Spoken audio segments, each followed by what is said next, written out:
a gente vai ver ao longo dos textos de Kardec, a referência que os espíritos fazem é de encarnação. Geração pós geração. Encarnação pós encarnação.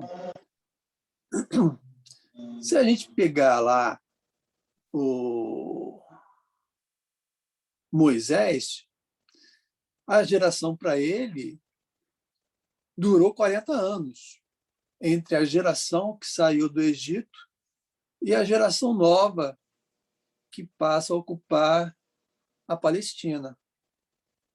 As pessoas até brincam, pois é, podia ter sido rápido, porque o cara percorreu 40 anos num lugar que dá para fazer mais curto, mas é o tempo da geração. E a geração, para a gente, embora vá variando ao longo do tempo, elas estão sempre ligadas a uma ideia nova, a um proceder novo. Mesmo que isso não implique em uma renovação, em mudanças profundas, mas é que, na menor das hipóteses, é o mais novo ocupando o espaço do mais antigo. E aí agora a gente entra numa pequena linha de tempo, quer dizer, é pequena no sentido da conversa, para a gente poder ter um raciocínio, como disse, um recorte arbitrário, que pode, para alguns, não ser os elementos mais representativos, mas é só para a gente ter uma linha de raciocínio para a gente chegar aonde a gente tem que chegar.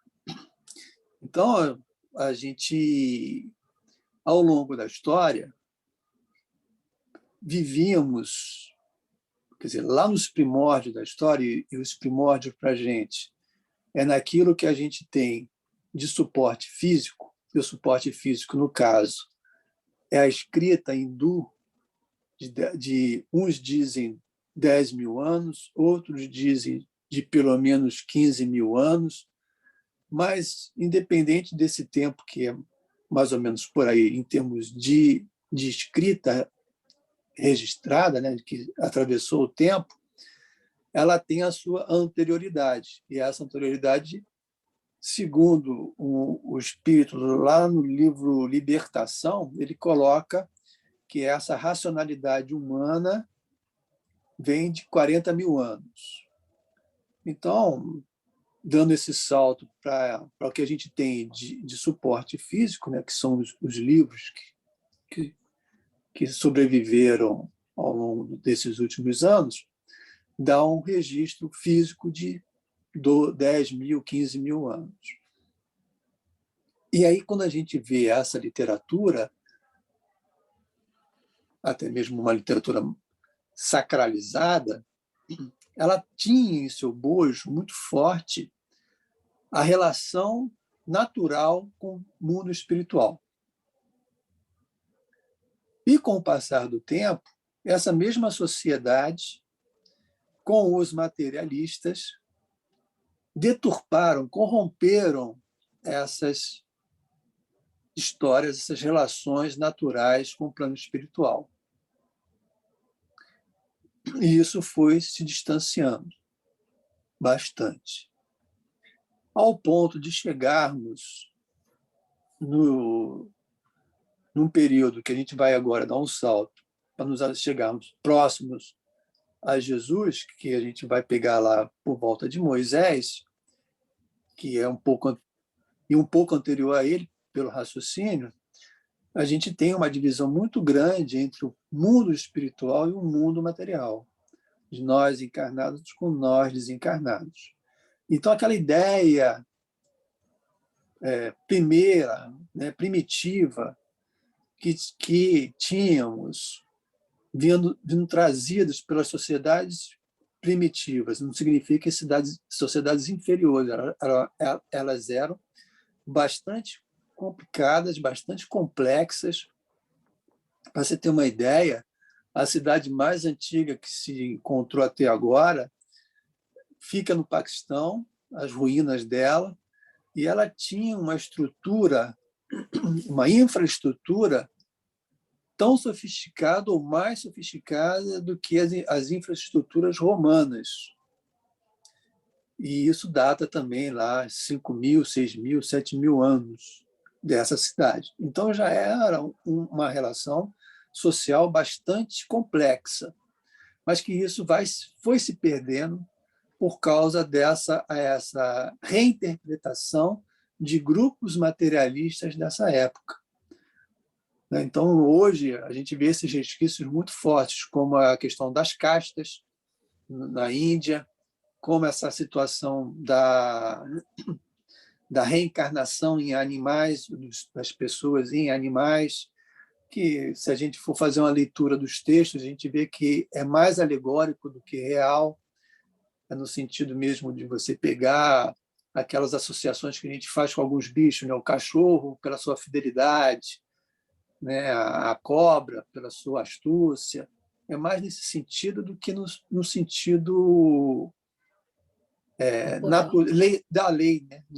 de reencarnar como animal. Mas aí é outra história. Então, essas alterações foram feitas por nós mesmos, nós é que mudamos isso. E, ao longo da história, essas reinterpretações levaram ao que a gente ficou conhecendo como o paganismo, a multiplicação de deuses, as situações de semideuses, dos elementos mitológicos, e que isso foi se espalhando pelas sociedades, pelo mundo. Nas migrações naturais dos povos, esses contatos foram alterando. Os que eram mais fechados conseguiam preservar mais a sua tradição, salvando algumas coisas. Por exemplo, se a gente pegar lá os celtas, acreditavam na reencarnação, acreditavam no Deus único, mas esbarrava nas mitologias, davam muito valor aos elementos, aos símbolos mitológicos, né, como Odin, Thor, que chegaram até hoje para nós como super-heróis das ficções. Então, a gente tinha esse conjunto grande de reinterpretação da tradição em cima do mundo espiritual. O tempo passa e a gente vai encontrar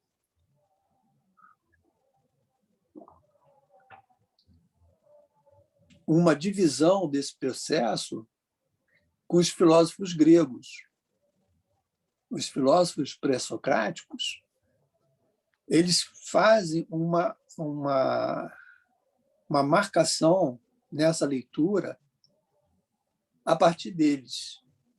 Ou seja, eles saem do caráter mitológico e partem para o raciocínio da organização do mundo e do universo. Não abandonam totalmente, digamos assim, a mitologia, porque ainda ficam muito presos às questões da natureza.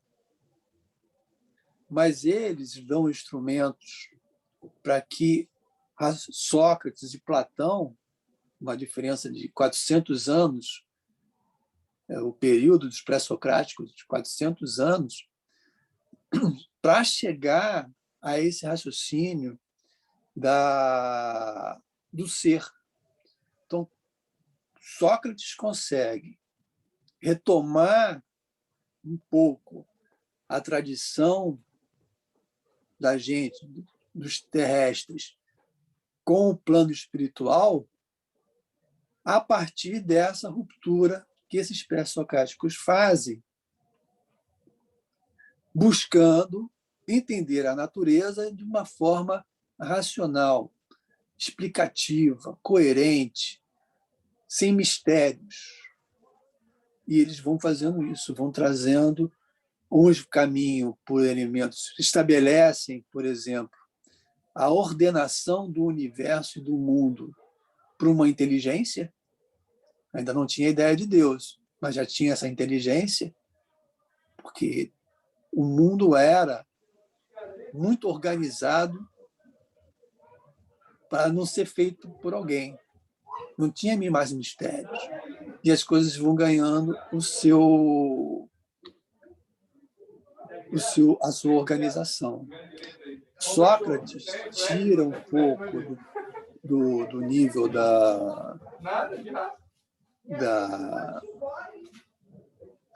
do nível da mitologia que tinha lá no paganismo e traz para a gente a razão e localiza o homem como um elemento.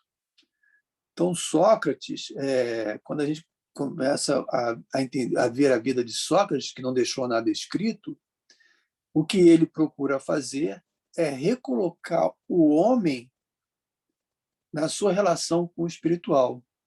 Tanto é que ele não tinha o menor constrangimento de dizer que ele tinha lá o daimon dele, né, que era o gênio que o acompanhava. E ele o ouvia, ele era aconselhado por esse espírito, mas ele não seguia o espírito. Ele dizia, eu sou dono de mim mesmo, então eu faço o que eu acho que tem que fazer.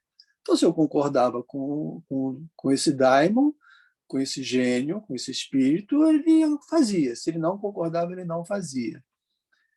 Né? E depois, com a vinda de Sócrates, com a vinda de Platão, que foi muito influenciado por Sócrates, a gente tem um precursor do cristianismo.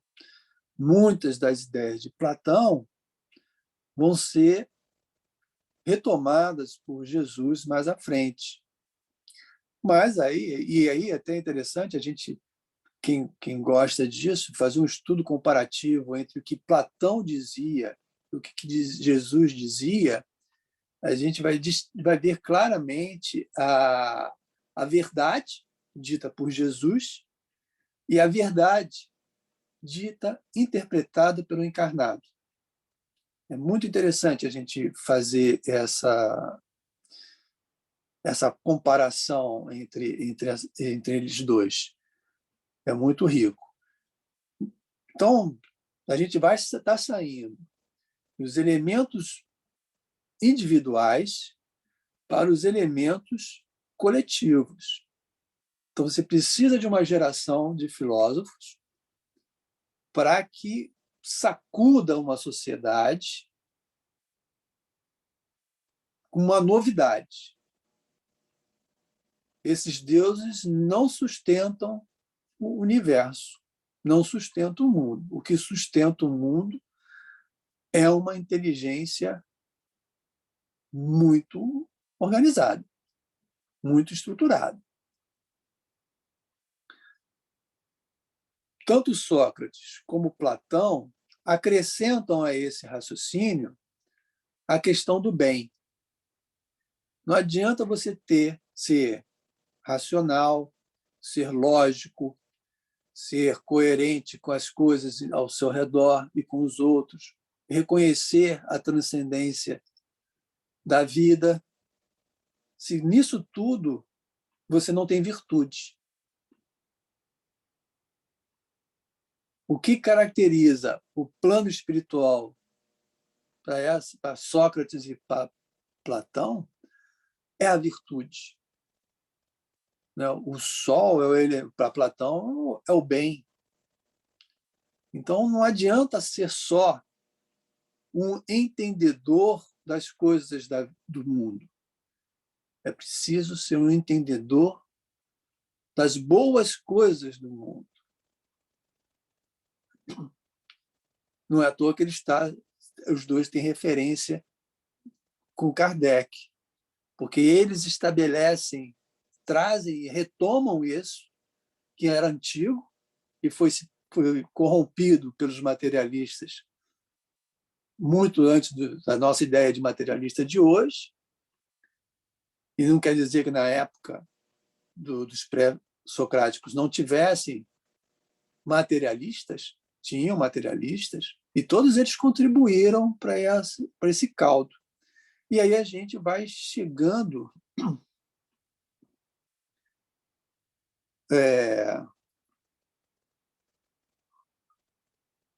a gente chega em Jesus, que a gente vem passando. Como a gente viu lá, Moisés precisou de 40 anos para formar uma nova geração. Jesus precisou de 3 anos para formar uma nova geração. Então, os apóstolos, contando com os 12, contando com os 72, contando com os 500 e poucos, essas pessoas tornam-se a nova geração, preparando o mundo para os novos tempos. Então, deixa aquela situação anterior para ser a nova situação. Junto a essas criaturas, outras se juntaram, que se tornaram para nós hoje conhecidos como os primeiros cristãos. Então, as pessoas que iam, davam a própria vida por aquilo que acreditavam, estavam no bojo dessa nova geração. Uma nova geração de construção, mas que podiam já vivenciar esses novos tempos que Jesus anunciou. Então, a gente tem um coletivo que se espalha, tem uma diáspora entre eles, os próprios apóstolos também se espalham, caminham. O que a gente tem como mais destaque é o próprio Paulo, que leva e organiza muitas coisas, mas que a gente vai perdendo, pela capilaridade das coisas, esse volume de pessoas com um pensamento homogêneo do evangelho que Jesus falava. Então, nós temos aí uma nova geração levando isso adiante. Que, com o passar do tempo, de novo passa pela questão da corrupção das ideias. O nosso ápice dessa corrupção é a Idade Média, que marca o mundo, porque os cruzados vão para o Oriente. E essa ideia no Oriente, que era o Oriente Médio, não se resume ao Oriente Médio, porque os mercadores, os viajantes, essas ideias circulavam. Então, a ofensiva contrária novamente ganha seu espaço. E que ele vai ser retomado no final do século XIX, com a publicação do Livro dos Espíritos. Antes dessa publicação, a gente vai ter algumas pessoas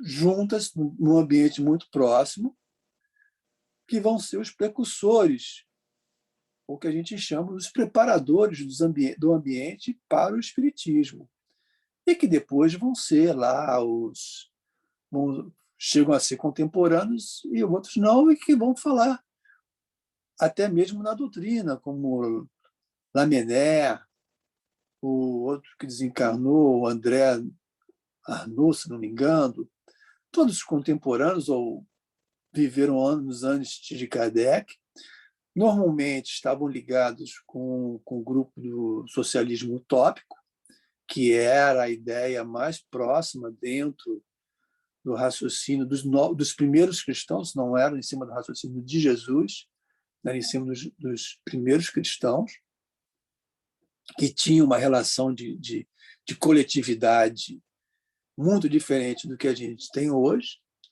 e que a gente vai encontrar essa relação de coletividade no Brasil em Canudos.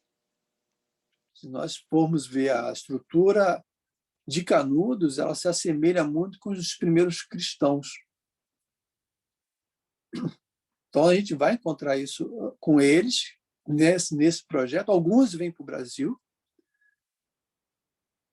e chega a doutrina espírita, que, como a gente tem por hábito dizer, que era aquela invasão organizada, que nós normalmente colocamos a invasão organizada dos espíritos, mas é uma invasão organizada de espíritos encarnados e desencarnados, porque era preciso um grupo encarnado que pudesse traduzir essa outra invasão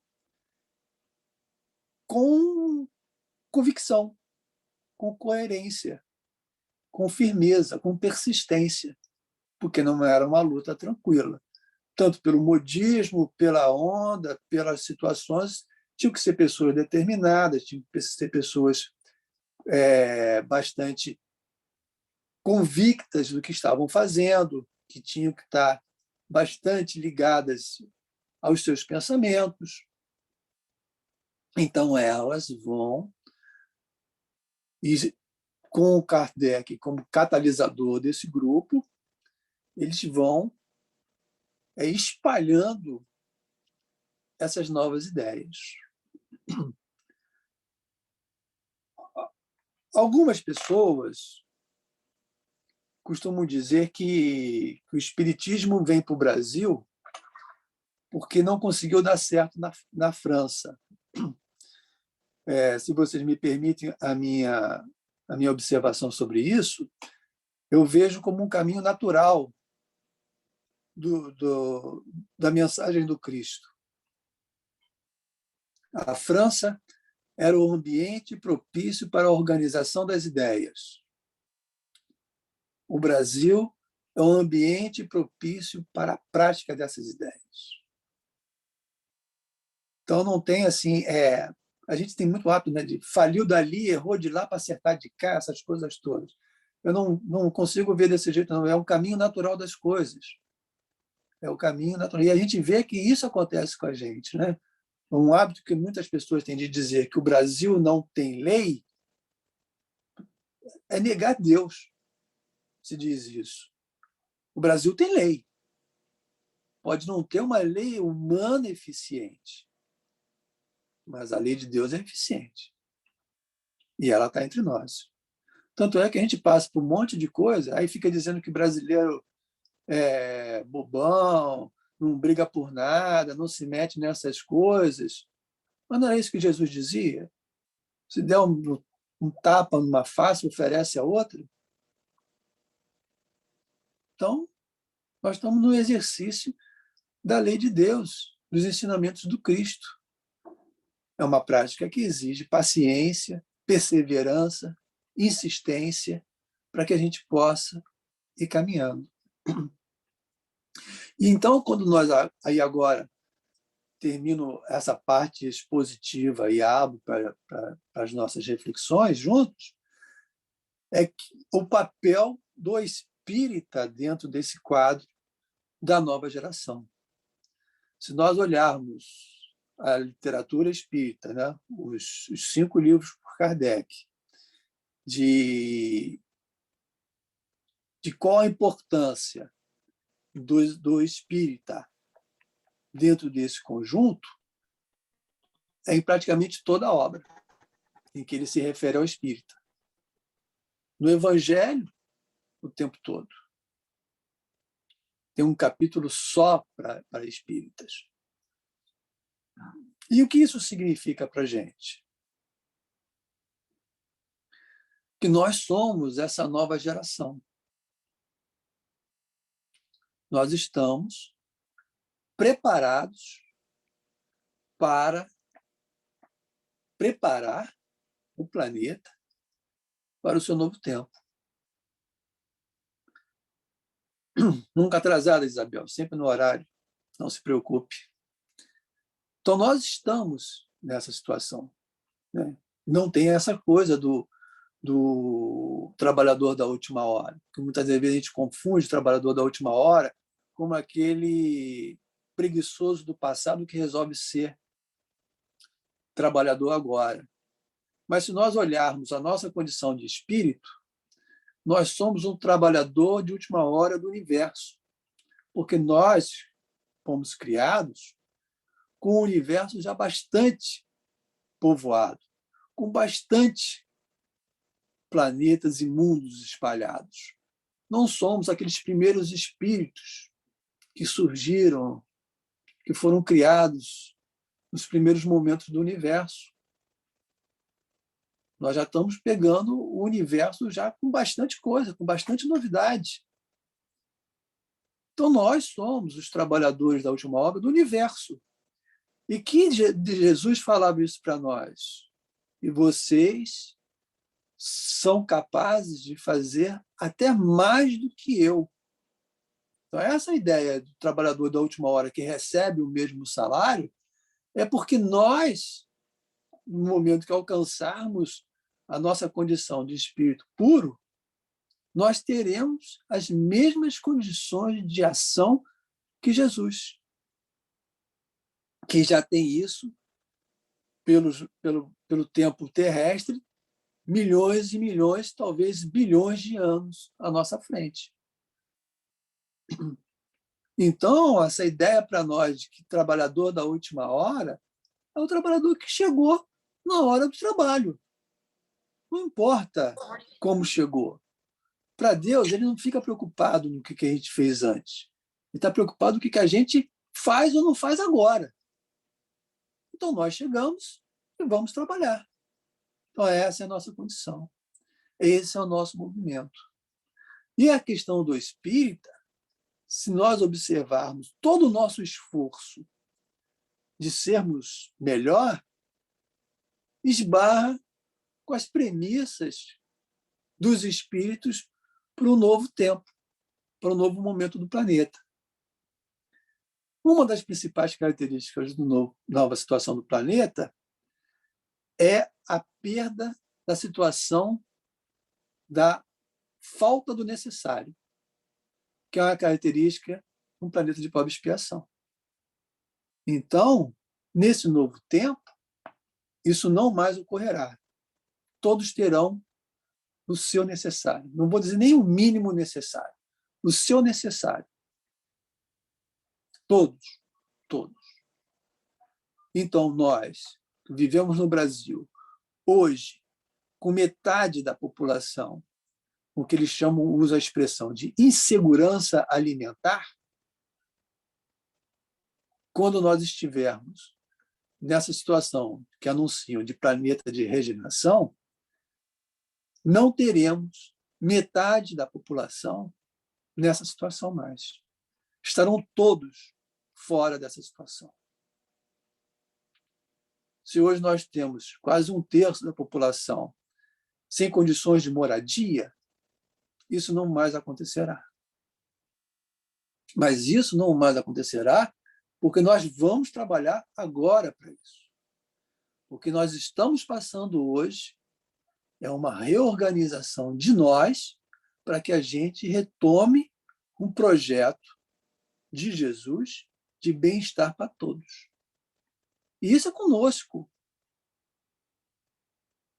Qual a religião que permite esse tipo de reflexão? Sem dizer que é Deus que está mandando, sem dizer que é o destino, sem dizer que é só esperar que Jesus vai fazer.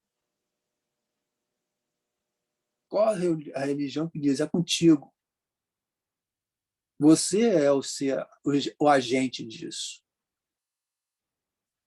No ano passado, várias mensagens falavam sobre isso, sobre o esforço das pessoas, da humanidade, no bem pensar, nas orações, no desejo de vencer a dor, na lembrança dos entes queridos, dos amigos dos entes queridos e por aí afora. Quanta mobilização das pessoas em buscar um bálsamo para aqueles que sofriam. Nós conseguimos isso a partir dessa grande dor. Para alguns, isso já está se perdendo, já estamos voltando à tal da normalidade. Para outros, ao cuidado. Estamos voltando para uma situação que não é mais igual àquela. Pode retomar os tempos de dor, de barbaridade de antigamente, como pode retomar os tempos em que a comunicação, o entendimento, a convivência com o mundo espiritual era doce e suave. Quem pensa assim se aproxima da ideia de Jesus. Quem não pensa assim se afasta da ideia de Jesus, que é a ideia de Deus. Peguei assim, vários exemplos do Evangelho e do Livro dos Espíritos, falando de várias coisas, né? Falando de caridade, do amor ao inimigo. Né? Qual a pessoa hoje, diante de uma vida política, esquece de amar o seu inimigo, que não é nem seu inimigo, porque nem conhece a criatura,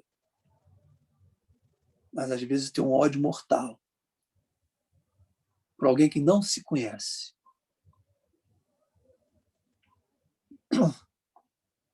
Posso falar uma coisa? Pode, deve.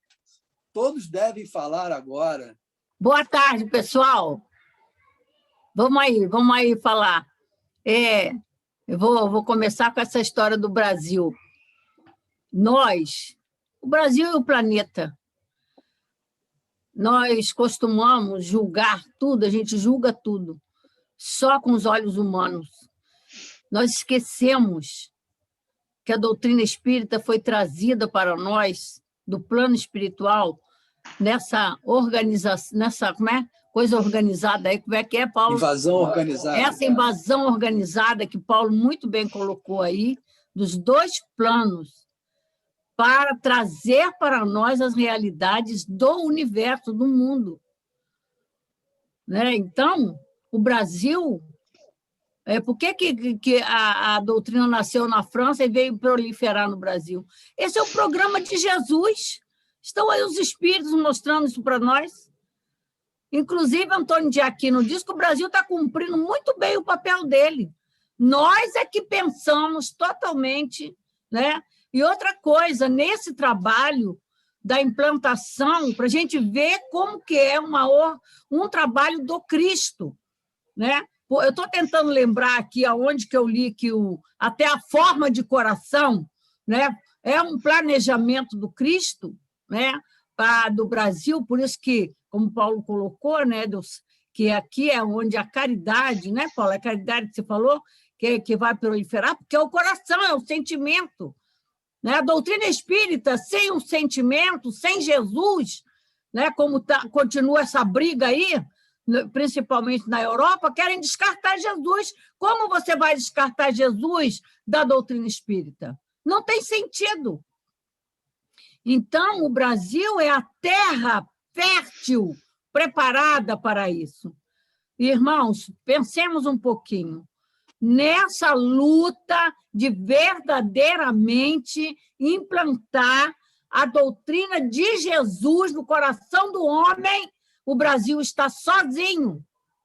Procura um país aí fora que esteja trabalhando, a não ser por brasileiros lá fora, que esteja trabalhando verdadeiramente para colocar o Jesus no coração do homem.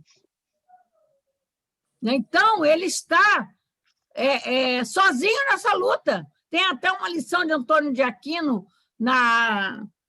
no seu livro Raios de Luz, volume 3, né, o silêncio, o silêncio e a evolução, uma coisa assim. Né? Então, ele mostrando como que, para sair da planície, para enxergar do alto, nós precisamos sair da planície. Então, a doutrina espírita ela veio fazer a gente olhar pelo alto, olhar de mais de cima, olhar com os olhos espirituais. Só que a gente não faz isso, a gente só condena, só critica. Né? Por quê? Porque a gente quer só prova material das coisas. Então, o Paulo está colocando algo aí muito, muito bom da gente refletir. Né? Nós estudiosos. Mária, e uma coisa que eu penso, quem conhece a lei de Deus e botar em prática, para que preocupar com a lei dos homens? Pois é, nós temos que respeitar a lei dos homens, né? Porque é uma necessidade nossa. Se a gente acha, mas a gente dá mais valor, né? Se a gente acha que a lei dos homens não é justa, e a gente conhece a lei de Deus justa, vamos praticar a lei de Deus, já que a gente já conhece. Responde aí, Paulo, é para você a pergunta. É você que está no... Porque nós, como qualquer pessoa que faz a adesão à causa do Cristo, eu lembro que Cristo falou em relação à moeda. Dai a César o que é de César, a Deus o que é de Deus. Então, nós não somos, por princípio, rebeldes à lei dos homens, mas nós nos submetemos com compreensão às leis. Então, é isso que a gente tem que ter claro conosco, que é o que Jesus falava. É isso que eu acho. Se existe a lei dos homens, no caso, tem que pagar o tributo, porque tem que dar a César o que é de César. Então, a gente tem que cumprir com essas leis. Pagar tributo, pagar os impostos, pagar tudo. Mas se a gente acha que a lei dos homens é muito fraca, no caso do amor ao próximo, essas coisas, e a gente conhece a lei de Deus, que é justa, então vamos cumprir com a lei de Deus. Esse é o fundamento de todos nós. E isso é o que falta, como está lá no livro do Evangelho, é o que falta às instituições, por exemplo. Porque as instituições não cumprem, não têm como premissas a lei de Deus, porque segue as leis que os homens fazem seus interesses. No dia em que eles obedecerem, trazerem para dentro das instituições as leis de Deus, o mundo estará bem melhor. Muito e aí bem. A nossa reflexão é essa. Eu trago isso comigo, quer dizer, se eu tenho que pagar uma lei que eu acho injusta, um tributo que eu acho injusto, eu pago sem reclamar? Se eu pago reclamando, eu não entendi nada disso. Isso aí, é isso que eu entendo também. Eu posso não concordar, eu posso não aceitar, mas eu tenho que compreender que é um momento e que eu sou agente. Eu não sou só paciente, eu sou agente. O que muita gente descobriu com a pandemia, o enclausuramento forçado, é que é possível ser agente sem sair de casa. Isso. Quantas pessoas descobriram a oração nesse momento? Nossa, nunca se rezou tanto, né? Nunca se rezou tanto. Nunca se chamou tanto por Deus. Nossa Senhora! Ô, Paulo, dentro do que você disse aí agora, você não acha também que com essa pandemia nós tivemos uma maior visibilidade da grande desigualdade que existe? Porque estava lá, as pessoas necessitadas, alguns grupos iam lá, ajudavam, mas agora ficou claro e evidente. Nós nunca, eu pelo menos, não me lembro da mídia fazer tanta campanha igual está fazendo agora.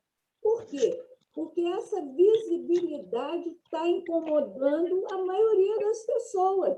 Artistas fazendo campanha de agasalho, o padre Júlio Lacerotti, lá de São Paulo, abrindo a igreja para as pessoas não morrerem no frio. Então, isso ficou muito claro para a população brasileira, você não acha? Olha, eu não sei se isso está muito claro para a população, mas acredito que está muito claro para um grande número da população, que está percebendo, e é um ponto interessante, que o que mais me chama assim, a atenção sobre essa visualização são os economistas. Eu já vi vários textos de economistas conservadores, liberais. Os caras acham que o mercado resolve essas coisas todas. A partir da pandemia, muitos mudaram a visão dessas coisas. E estão muito preocupados, porque a gente está falando sempre do imediato, né? A gente lá, o ano passado, era a crise sanitária. Agora, esse ano, com a vacina, a gente está conseguindo aliviar a questão do congestionamento da saúde, mas continua agravada a situação da moradia, que o inverno, que esse muito atípico para nós, chama atenção, né? Lá em Porto Alegre, o Internacional cedeu o estádio para botar gente dentro, para não morrer de frio. Em São Paulo... Olha o sentimento sendo trabalhado aí. Olha o sentimento sendo trabalhado. Tem que ser trabalhado. Em São Paulo, antes dessa onda de frio, eu tive essa notícia que morreram pelo menos 6 pessoas de frio, moradores na rua. Eu vi. Então, quer dizer... O desemprego, né? Então, está muita coisa junto, né? E não é imediato. Isso não é imediato. A questão do emprego, a questão da educação, que está muito complicada, a questão da saúde, pegando só esses 3, precisa de anos para resolver. Essa semana... Não é com estalar de dedos. Não, eu estava olhando um texto que olha só como as coisas, para nós, são muito intensas. A situação da pandemia coloca o seguinte quadro para os profissionais. Quem tem estudo vai levar de 2 a 3 anos a ter trabalho, assim, no conjunto. Quem não tem estudo, 9, 10, 11, 12 anos. Olha a crise que nós causamos para nós mesmos. Anos negligenciando a educação. Aí vem uma situação curta. Em 1 ano, mudou a história toda. A nossa negligência de décadas cobra um preço para nós, que nós vamos ter que resolver isso. Nós vamos ter que conversar sobre isso. E nós não estamos atentos a isso. A gente pega o imediato, o próximo, o pobre que está do meu lado, que atravessa a rua, que está ali no sinal. É o meu imediato. Mas qual é a educação dele? Já não é mais imediato. Como dar um trabalho para ele? Não é mais imediato. Paulo, até algumas profissões como que vão passar por modificações. Sim. Inevitáveis. Uma vez eu estava vendo uma matéria na televisão do engraxate. Não tem mais sentido haver engraxate. Porque poucas pessoas usam sapato, aqui no caso era em São Paulo. E outra, as pessoas não estão circulando, não vão ao escritório. Então, não precisa engraxar sapato. Está ficando em casa. Está ficando em casa. Né? E o cara fica naquela, eu só sei fazer isso. Vai ter que aprender outra coisa. Eu amo fazer isso, vai ter que amar outra coisa. Não é uma questão de... Alguém disse para ele não engraxar mais sapato. Não é isso. Sobrevivência, né? As coisas ganham outro foco, outras necessidades. Os E aí grandes escritórios de contabilidade também, onde já está trabalhando em casa, grandes escritórios que já foram desativados. E assim vai. Né? Isso. Aqui no Rio, a gente está passando por isso. A gente tem um centro da cidade desocupado.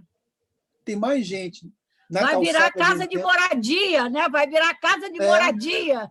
Tem mais gente vendendo coisa na calçada do que nas lojas, nos escritórios.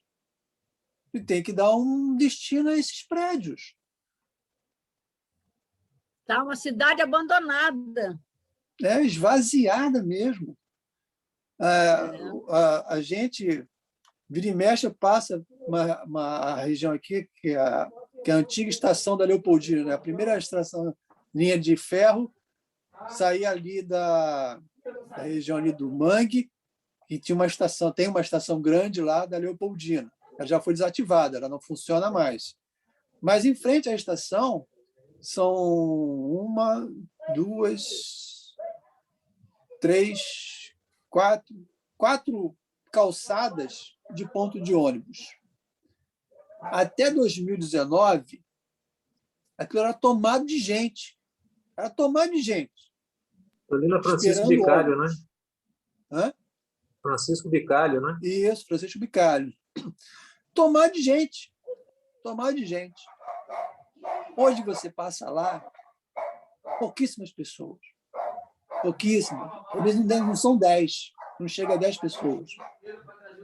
A gente tem que ver isso. Como essas coisas vão se arrumar? Essa semana, enterramos a nossa sogra. Cemitério vazio. Vazio. As pessoas iam lá acompanhar o caixão, colocar lá num canto e ir embora. 10 minutos, 15 minutos. Quando meu sogro desencarnou, foi enterrado também no mesmo cemitério, foi difícil de achar a capela, foi difícil de parar o carro, foi difícil de achar a capela. E era assim, a placa do que estava, a placa do que ia entrar logo depois e a placa do que ia entrar logo depois, desse logo depois. Então, o troço tinha uma rotatividade que, às vezes, você estava lá, você estava chorando um morto errado, tinha que procurar o morto certo. Acabou tudo. Acabou tudo. Não tem mais isso. Você agenda e enterra. E, às vezes, nem você agenda, a não ser que você tenha problema, senão o cara diz, ó, dia tal, hora tal. Pronto. Acabou. Mas... Ainda mais quando desencarna de Covid. Mais isolada ainda fica. E mais rápido. No caso dela não foi Covid. Então, a gente ainda conseguiu fazer uma prece no cemitério, porque não tinha sentido de fazer um velório. Minha sogra também. As pessoas não iam mesmo. E foi. Mas, em compensação, posso dizer, que paz no cemitério. Não tinha mais aquele peso dramático que a gente tinha, né?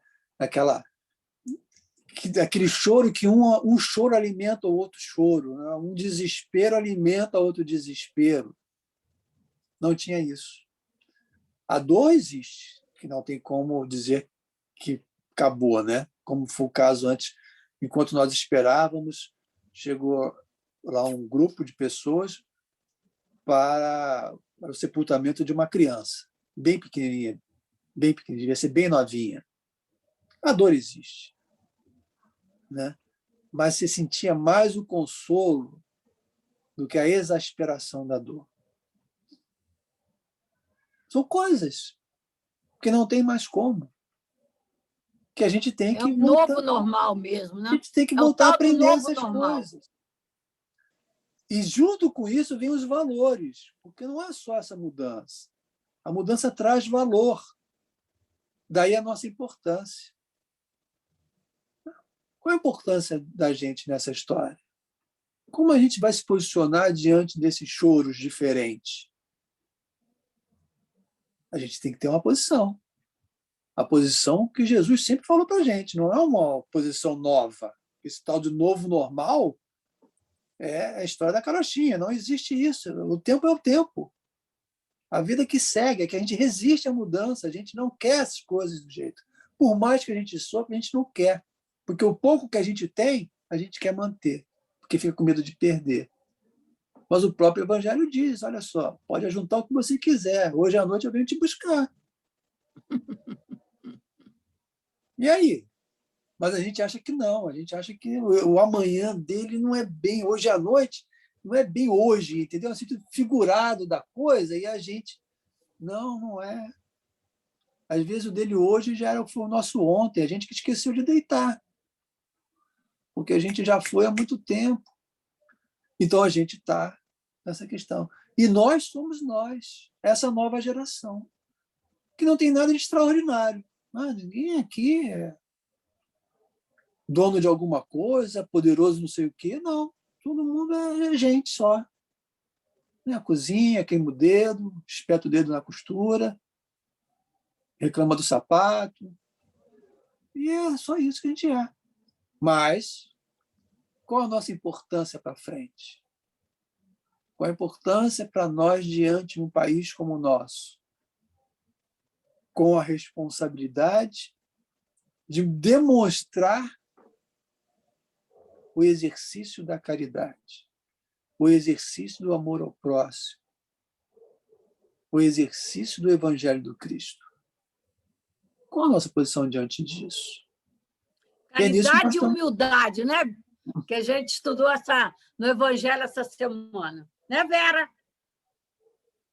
Caridade e humildade, a lição de Jesus. E nós estamos colocando isso para que a gente possa meditar que todo papel é importante. E aí a gente for ver a história do movimento espírita no Brasil, ele sempre acompanhou as dores. Lá atrás, os primeiros movimentos, qual era? Cura, educação e abrigo, basicamente. Abrigar o órfão, o abandonado, tratar o sistema de saúde precário.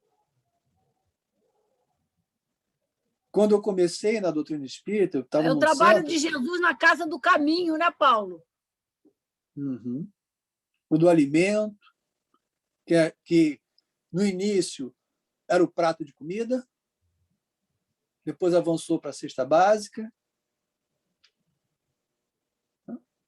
começa pela educação. Quando eu comecei na doutrina espírita, meados do século passado, na metade da segunda metade do século passado, eu ia frequentar uma casa espírita que tinha uma escola primária, porque na década de 60, 50, faltavam escolas. Aí eu não sei se foi o governo do estado, se foi a prefeitura, fez lá um programa para abrir salas de aula em instituições outras. E aí a instituição fez isso, que tinha se estruturado para ser um asilo de idosas, e aí parou esse projeto e fez as salas de aula, onde seriam os quartos para essas idosas. E fez salas de aula. O programa foi, eles fizeram a escola, e depois não tinha mais sentido, porque, passar do tempo, várias escolas foram construídas e tal, já não tinha mais essa necessidade de recorrer a outros meios para abrir salas de aula. E foi uma dificuldade de fechar a escola. Os pais não queriam, porque achavam o ensino muito bom.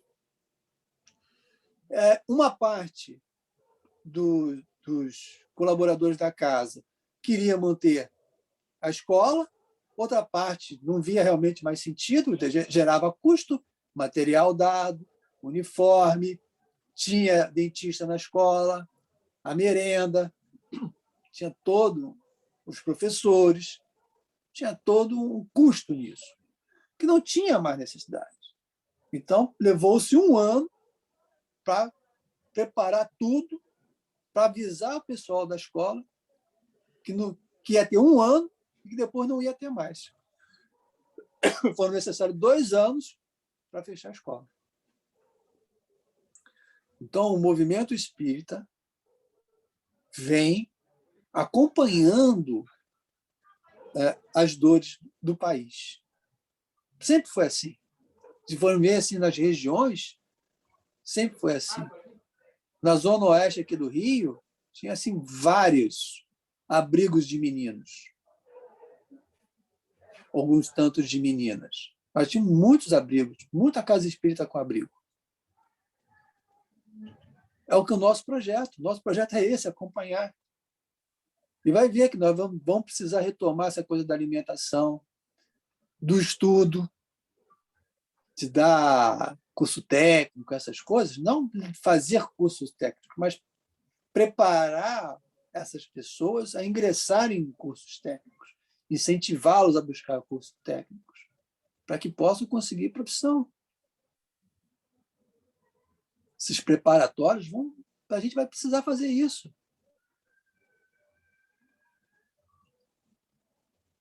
Paulo, a nossa casa, o Centro Espírita Bom Jesus, ela teve um papel importante nessa linha que você está falando ali de alfabetizar, né? Eu não sei se é na década de 20 ou de 30.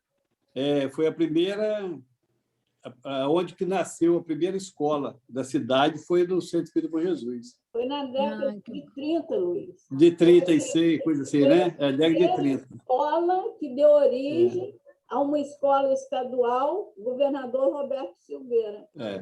Uma escola muito grande hoje, né? E também, depois da década de 70, né, criamos a primeira creche do Noroeste Fluminense. Foi aí.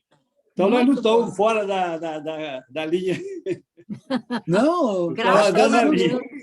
Exato, as casas sempre são. E fora o chamado pioneirismo, né? Anália Franco, o projeto educacional de Anália Franco, extremamente revolucionário, de botar filho de escravo, de ex-escravo para estudar. Aí tem esse detalhe que você falou na hora de uma... não tem mais utilidade, né? Vamos supor, a escola não tem mais utilidade. Na hora de acabar com a escola e um projeto diferente, aí agarra as pessoas, fica mesmo... Não pode fechar, aquele negócio todo. Né? Mas o progresso leva, não adianta, não. Pois é, se a gente não tomar cuidado, ele nos atropela, né? Então, nós temos que ficar sempre atentos para que aquela coisa do tal do visionário, né? Aquele que vê um pouco à frente, né? Eu participo, às vezes, da reunião do seu aqui do Noroeste, e eles têm instituição espírita que eles não cuidam da doutrina, eles cuidam do trabalho social. Eles pensam, né? Então, o trabalho social está de borra abaixo lá e vai levando a doutrina junto, vai levando os dirigentes junto, e eles não têm essa visão. Tem um caso aqui, perto aqui de Campos, né? Que tem lá um asilo não, tratamento psiquiatra, parece. Então, hein? Hospital psiquiátrico. Hospital, e está lá, já afundou, já levou um monte de dirigente, vai e não solta, não libera para poder tomar rumo, né?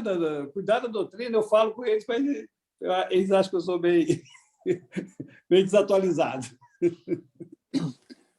Pois é, porque a nossa prioridade é sempre material. É sempre material. E aí reflete na casa espírita. A prioridade acaba sendo material. É lógico que em alguns momentos são emergenciais, mas não são prioritários. Aí a gente bota como prioritário. Mas ele é emergencial. Você abriu hoje um recolhimento de crianças abandonadas, é emergencial. Mas aí a gente torna isso prioritário. Não, é para isso que a gente existe. Mas não é para isso que a gente existe. A casa espírita existe para outra coisa, divulgar a doutrina. É lógico que a gente vive no meio de uma sociedade com carências, com necessidades. E o movimento espírita sempre foi assim. Sempre atendeu os dois lados. Veja a nossa literatura, era vasta.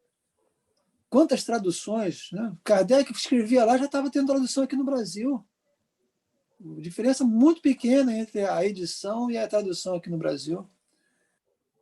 Mostra que a gente é muito ligado, muito atento ao estudo e ao movimento de atender o outro. Eu me lembro que no final do século passado eu fui a Juiz de Fora e, naquele tempo, não tinha pessoa fora de casa, em Juiz de Fora. quando aparecia alguém, que normalmente era gente de outra cidade, esses andadores de estrada, era a pessoa de outra cidade que aportava lá, pelo tamanho que Juiz de Fora já tinha na região. Então, quando isso acontecia, a polícia ligava para o dirigente da casa espírita e falava: na rua tal tem uma pessoa dormindo na calçada. Ela que ia lá recolher o cara. A casa espírita que ia lá recolher. Não era a igreja, era a casa espírita. Num estado extremamente católico. Então, nós temos uma ação. A nossa característica é de socorrer, né? De ir de encontro à dor. Por isso que é o coração do mundo. Vamos estar lá na obra de Humberto de Campos. É o coração do mundo. Nós ainda não temos essa consciência, né? A gente ainda não entende isso. Né? Porque a gente só quer enxergar com os olhos da carne. A gente tem que enxergar com os olhos dos espíritos. E que, de muitas das vezes, nós sozinhos não temos essa iniciativa. Pode observar, muitas das vezes, nós não temos, por conta própria, essa iniciativa. E é bom mesmo, porque todo o trabalho do outro para o outro deve ser feito de forma coletiva. E isso faz com que o grupo se una e cresça. E que o trabalho ganhe visibilidade. Ser exemplo para o outro é pelo grupo. Não é pelo sozinho. Senão a gente vai cair naquela questão lá que Kardec fala. O sozinho é o moralista. O grupo é geração. O moralista passa. A geração aprofunda. Mete na raiz. Sedimenta o saber, o conhecimento. E é isso que a gente está com o nosso compromisso de fazer. Se corrigir e ajudar. Se transformar e atender. Ganhar força para consolar. Superar a dor conversando sobre a dor. Aprendendo a se ver, amando o outro. Esse é o nosso destino. Que alguns de nós abrem mão disso. Por isso precisamos orar muito uns pelos outros. As dissidências acontecem em grande número. Não é em pequeno número. Porque quando a dor é grande, quando a prioridade pelo material se quebra, se desfaz, a desilusão, a decepção, o amargor, às vezes invade o coração. A solidão. A solidão. A tristeza profunda, que não é aquela só tristeza, porque tristeza a gente tem, mas a tristeza profunda que causa que é a depressão, confusões. Né? E às vezes nem chega a depressão, porque a depressão já começa a ser aquela trava, mas aquela tristeza profunda que chega assim, começa a será que vale a pena? Na hora que pinta essa pergunta, já esculhambou muita coisa da gente. Se dá aquela olhada assim, será que vale a pena? Pronto. Já tem que rezar logo para mudar. Mas por isso que a gente precisa estar orando uns pelos outros, olhando uns aos outros, para que a gente possa detectar essas coisas que são fortes, não são fracas. O nosso estudo mesmo mostra isso, né? Porque a nossa companhia espiritual é o nosso espelho. Se a gente é pessimista, estamos andando com pessimista. Se a gente está triste, a gente anda com triste. Se a gente está revoltado, anda com revoltado. Lei de atração. Então, se a gente não muda isso, e a gente vê, ele mexe, acontece isso com a gente, Não adianta querer dizer, não acontece mais comigo. Tá, vai ver em que grau isso não mais acontece. Às vezes é um grau que você acha tão baixo que acha que não acontece. Mas pode surgir aquela situação que detona aquilo que você acha que já está vencido. Então, por isso, com o amor entre nós faz com que nós possamos nos olhar com mais carinho e com mais realidade e podermos vencermos as nossas dificuldades, vencermos essas nossas dores, para que a gente possa cumprir esse projeto, que ele foi feito antes da gente encarnar. Todos nós que estamos envolvidos com uma casa espírita, nós planejamos estar nessa casa espírita. Não precisa nem ficar falando das outras coisas da vida, mas particularmente da casa espírita, que é o nosso espaço de projeção de futuro, ela está no nosso projeto. E aí nós temos que olhar com muito carinho essa casa espírita que nos recebe, que nos abriga. Que é uma casa espírita que nem mãe, né? A mãe nos dá a oportunidade da vida, de viver, de fazer coisas. A casa espírita é essa mãe que nos dá a oportunidade de fazer a coisa bem feita. Porque fazer todo mundo Descobrir faz. a vida. Fazer todo mundo A faz. casa espírita e a doutrina espírita ajuda a gente a descobrir a vida. Pois é, mas fazer bem feito, direitinho, como Deus quer, como Deus manda, é numa casa espírita. Com todo o respeito das outras religiões, já passei por várias delas, e falo disso sem qualquer constrangimento e sem qualquer maldade no coração. Para fazer bem feito, tem que ser numa casa espírita. Se os outros fazem o que Jesus pede, então é lá também. Mas numa casa espírita, é com certeza, porque a gente só seguia por dirigente destrambelhado se a gente quiser. Se a gente não quiser, a gente compreende, ora por ele, mas tem os seus limites. Não, até aqui eu posso ir, daqui em diante não vou, não. Se vai é porque quer ir. Tem consciência disso.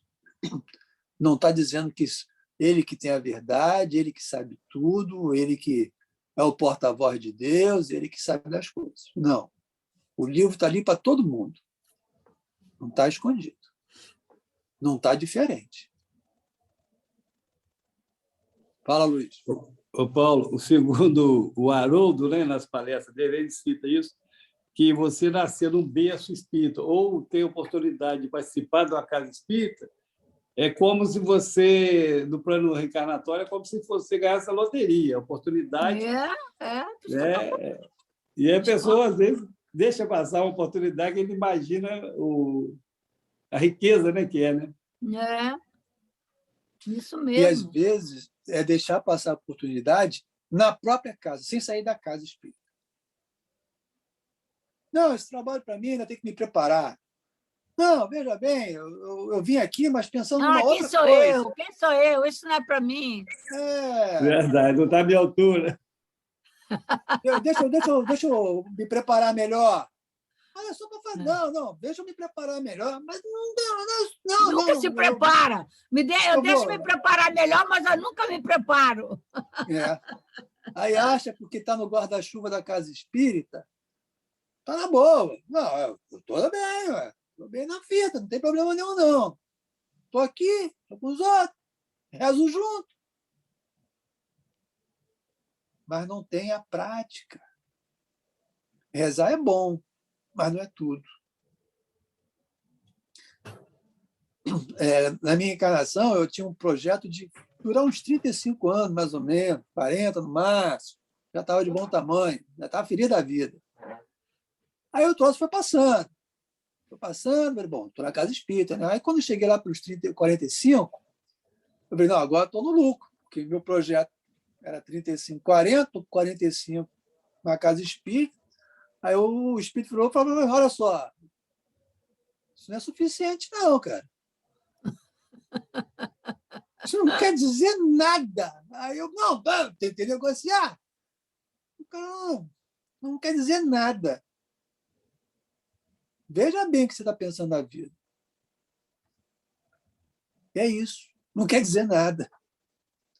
Não quer dizer nada. Aí a gente vai ficar... Paulo, Fala. Antônio de Aquino se preocupa muito com os indiferentes dentro da casa espírita. Os indiferentes. Pois é. Então, são aqueles que nunca se colocam para o trabalho. Né? Nunca tem tempo, nunca pode. Né? São os indiferentes. Uhum. Né? Então, é preocupante para os espíritos.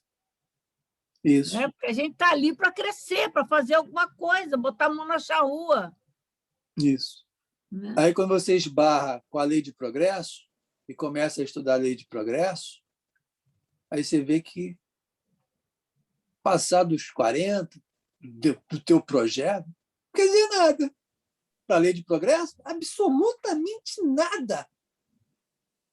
Ô, Amália, dentro do que você disse, dos indiferentes, você não acha que é falta de estudo, de que a doutrina entre no coração da pessoa para assumir realmente um trabalho? Porque muitos falam assim, eu assumo, mas chega no meio do caminho, larga e não quer nem saber. Acontece muito isso. E aí, Paulo, responde aí para ela. Eu acho que é do cara mesmo, entendeu? Eu acho que não tem negócio. Porque estudo tem. A casa espírita só oferece estudo. Não, é da pessoa. É aquele negócio falta ela indiferente. acordar, ela acordar para o trabalho, querer. Eu acho que é isso, Amália, porque só lembra na hora da dor. Ah, isso aí. Falou certo. Só lembra na hora da dor. Na hora Às da vezes dor. vai precisar levar uma espetada para poder acordar e botar a mão na Conheço chave. algumas pessoas. Na hora da dor, lembra, vai todo dia se precisar. Aí Pois é. passou, não faz um trabalho. Isso é cultural. Tem né? que Isso doer é cultural. muito.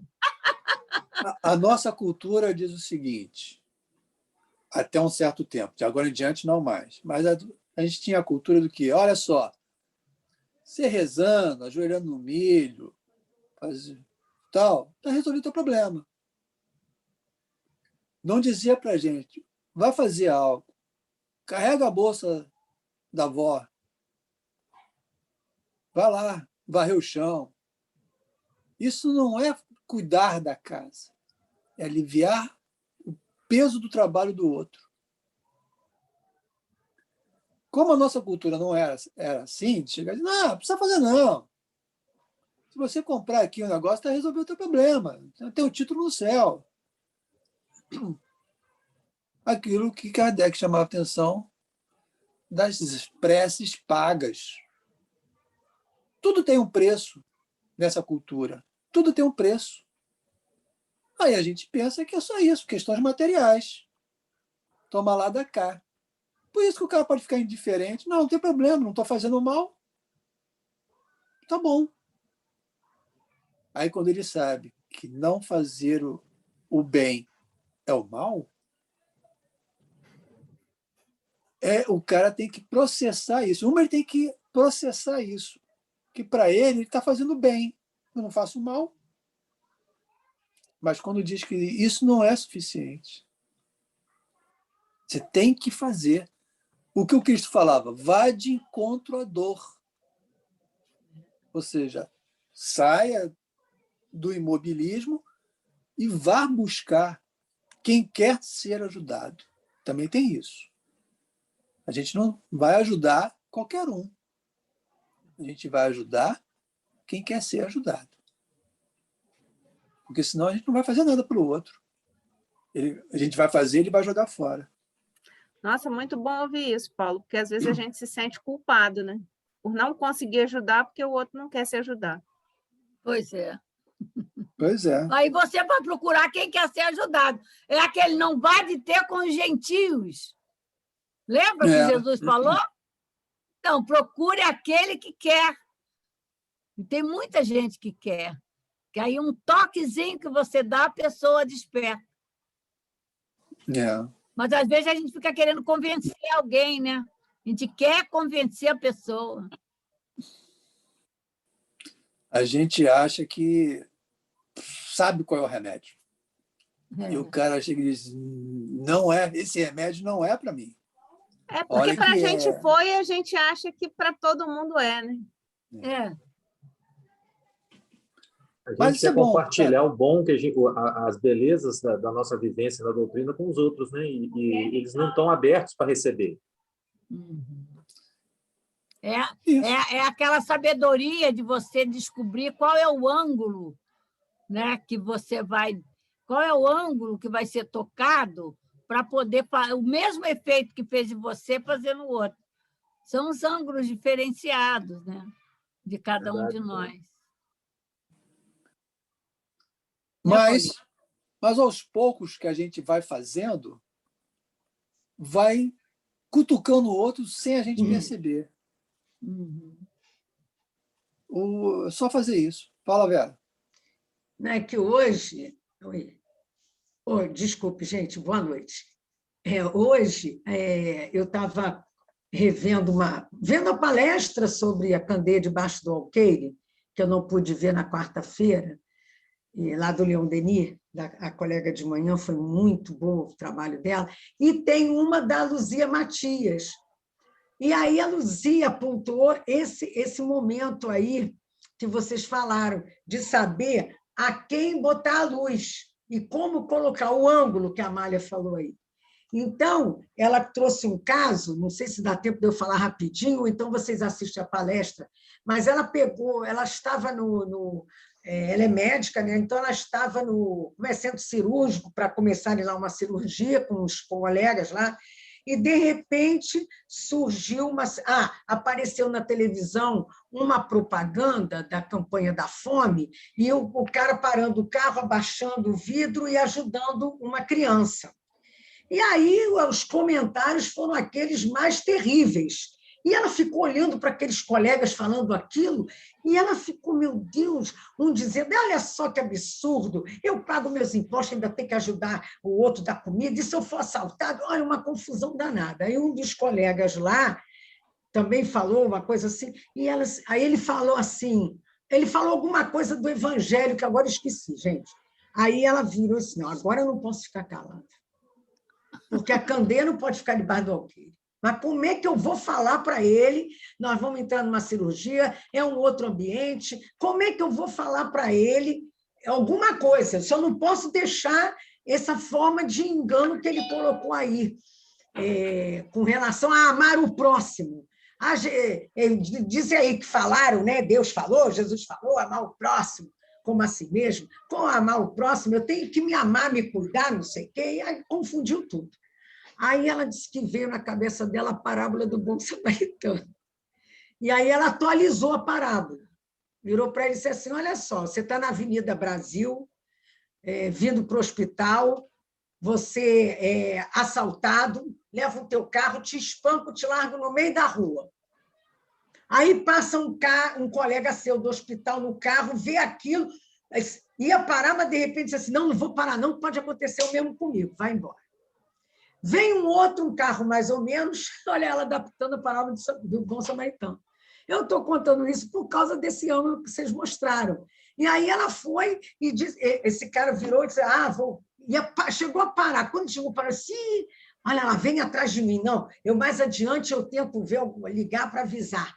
E o cara lá, e você, ela falava para ele, e você lá no meio da estrada pedindo ajuda, todo ensanguentado, todo ruim. Aí passa um fusquinha, todo caído, todo ruim. Ela faz assim mesmo na palestra, todo caidão. Aí parou, aí, meu amigo, o que aconteceu contigo? Aí ele vira não, foi assaltado, ele estava todo cheio de sangue. Aí esse foi lá e pegou ele, levou para o hospital, no Hospital de Bom Sucesso, que era o hospital mais perto. Ele pegou, ligou para a família dele, aí ele pegou, deu até uns R$10 para ele, falou assim, podia ter que fazer lá algum troquinho para alguém, ajudar ele, que você sabe que isso acontece. Ela fez essa narrativa, né? Aí perguntou a todo mundo, e aí? Quem é que fez aí que foi bom? Aí fez a história aí. Aí todo mundo, o do Fusquinha. Tá. Você gostaria que o do Fusquinha parasse para te ajudar? Aí todos, claro, claro. Os outros não param. Então para pensar no que vocês falaram. Então é interessante, né? Essa abordagem que vocês trouxeram dentro desse estudo que a gente está fazendo. Quem quiser, procura lá, Luzia Matias, Não Poesa Candeia Debaixo do Alqueire. Como também a menina que fez de manhã, foi muito boa a palestra, a Alcinei, né?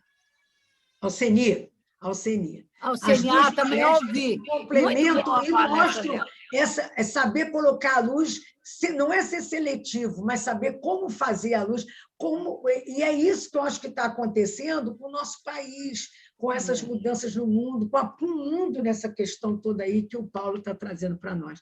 Eu só trouxe isso para clarear um pouco, mas que ela foi... Muito bom. Eu disse para ela, ainda mandei um recado para ela, hoje eu ouvi essa sua palestra, ela disse, sim, isso tem mais de ano. Eu não sei quando é que foi. Eu só não sei importa, né? Ela sempre se torna atual, né?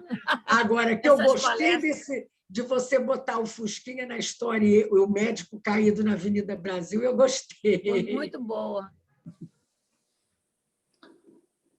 Obrigada. Que isso.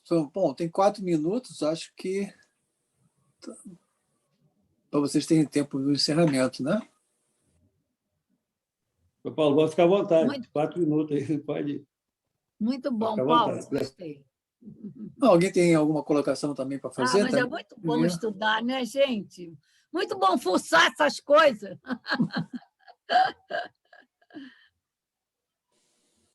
Muito bom seu estudo, hein, Paulo? Muito esclarecedor e atualizando com o momento atual. Muito bom. Obrigado. Vamos respeitar o horário, né, que vai até 6h30, né? Os espíritos também têm outras coisas para fazer, né? Quer que encerre, Paulo? Pode ser. Paulo, nós agradecemos. O estudo foi muito bom, muito proveitoso. Eu mesmo gostei muito. Tá? Agradeço a todo mundo que participou. E, Amália, você faz a prece para a gente, por favor? Faço sim, com prazer. Então, queridos irmãos, sempre com um profundo sentimento de gratidão por esses momentos em que nos reunimos na telinha. Mas não importa, além fronteiras, estamos juntos.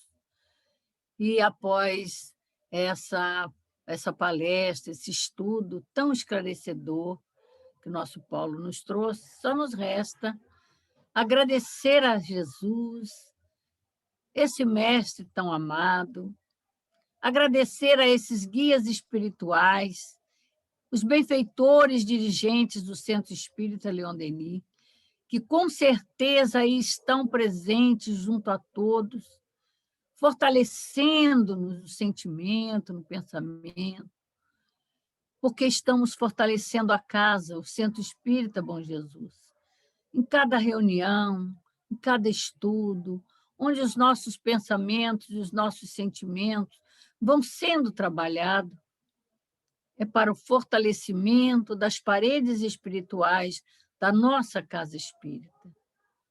Por isso, Jesus amigo, nós te agradecemos profundamente por este momento em que juntos nos fortalecemos, em que a espiritualidade pode se aproximar de nós, nos envolver nas vibrações do seu amor, nas vibrações da paz que trazem em seus corações. Agradecemos ao Paulo, te pedindo, Jesus, que o abençoe e abençoe a todos nós. Pedindo-te também, Senhor, que nos fortaleça já na lembrança de que aqui estaremos na próxima semana, todos juntos, para darmos continuidade ao estudo da Gênese. Fortalece-nos a todos, Senhor, nesse desejo do grupo, da direção do Centro Espírita Bom Jesus, de estudar a tua doutrina abençoada. Abençoe a todos, envolve-nos a todos e permita-nos, Senhor, que possa ser em teu nome em nome de toda a direção do Centro Espírita Bom Jesus, do Centro Espírita Leon Denis, das outras casas espíritas que aqui estão representadas, mas, sobretudo, Jesus amigo, que possa ser, em nome de Deus, que possamos encerrar esse momento de estudo no Centro Espírita Bom Jesus. Graças a Deus. Obrigado a todos. Tenham todos uma